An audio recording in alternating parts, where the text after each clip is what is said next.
हमारे ऊपर प्रभु की कृपा है, ये हम कैसे पहचाने? ये 8 लक्षण प्रकट होने लगते हैं जिसके ऊपर प्रभु की कृपा होती है। हमारे ऊपर प्रभु की कृपा है, ये हम कैसे पहचाने? तो ये 8 लक्षण प्रकट होने लगते हैं जिस पर हरिजू की प्रियाजू की कृपा है। पहला, घोर अपराध करने वाले के प्रति भी दया की भावना, शांति पहला लक्षण है। भाव में भी पहले शांत भाव है। हमारे ऊपर श्री हरिजू की कृपा है, इसकी पहचान ये 8 लक्षण। पहला, शांति, अर्थात घोर अपराधी के प्रति भी गुस्सा ना आना, क्षमा करना, यह हरि की कृपा का लक्षण है। देख लो भाई, घोर अपराधी शब्द तो जाने दो, जरा सा प्रतिकूल हो जाए तो लाख समझाओ पर भ्रकुटी तनी रहती है। भला ऐसा है? अपराधी पर भी क्षमा का भाव होना, ये हरि कृपा पात्र में ही होगा, अन्य पवित्र रहता है हरि कृपा पात्र। शौचाचार का ज्ञान होना चाहिए, वस्त्र आपके पवित्र होने चाहिए, ये बाहरी जल रज आदि के द्वारा बाहरी पवित्रता, और निष्कपटता, निश्चलता, सत्य भाव, ये अंदर की पवित्रता है। अगर कपट है, छल है, असत्य है तो हृदय मलिन रहता है।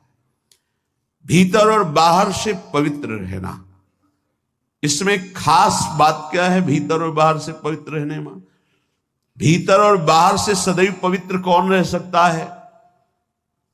तो बोले जो पुंडरीकाक्ष भगवान श्री हरि का प्रियाजू का स्मरण करता रहता है, वो शवायाभ्यंतर शुचि, वो बाह्य और अभ्यंतर दोनों से पावन रहता है। तीसरी जो कृपा का लक्षण है, अर्थात वो सदैव भगवत चिंतन परायण, शौचाचार का पालन करने वाला, बाहर और भीतर से हरि कृपा पात्र पवित्र रहता है। चौथा, ऐसे कार्यों का अनुष्ठान न करे जिनमें हमारा भजन छूटता है, जिनमें सत्य छूटता है, जिनमें भगवत भाव छूटता है।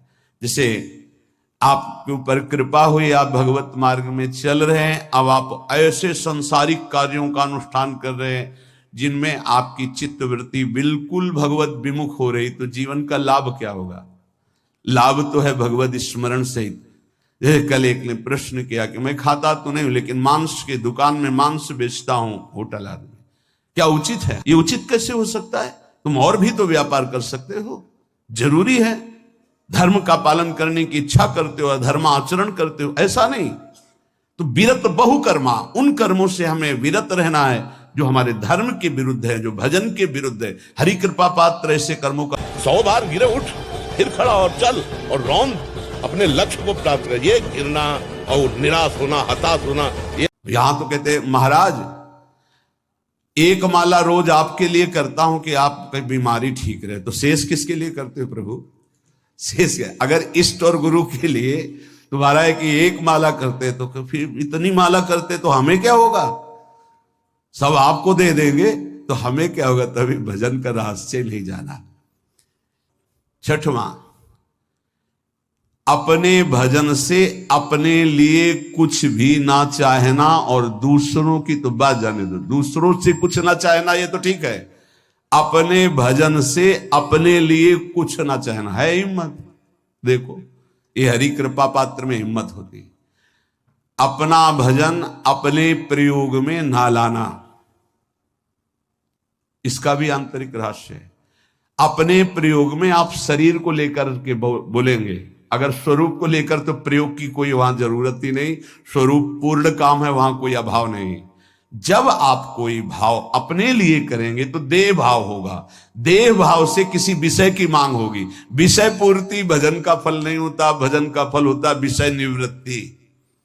बहुत जोर की बात है, कैसे समझ में आए? अपने भजन का भी फल अपने लिए नहीं, दूसरों से कुछ चाह रखना तो बात ही जाने दो, भजन से भी कोई अन्य सुख की चाह नहीं हुई। क्या चाहिए? भजन ही बनता रहे, भजन का फल भजन बनता रहे, खूब निरंतर जप करते रहे। 7वां, किसी भी मान सम्मान कीर्ति पद प्रतिष्ठा के मिलने पर हृदय का असंतुष्ट हो जाना, यह हरि कृपा पात्र का लक्षण होता है।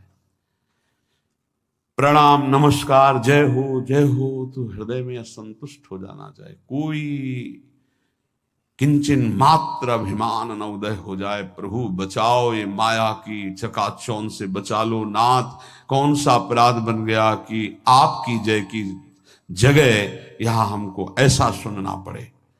मान प्रतिष्ठा कीर्ति जिसके लिए बड़े बड़े लालायित रहते, हरि कृपा पात्र को विष की तरह चुभती है। और 8वां,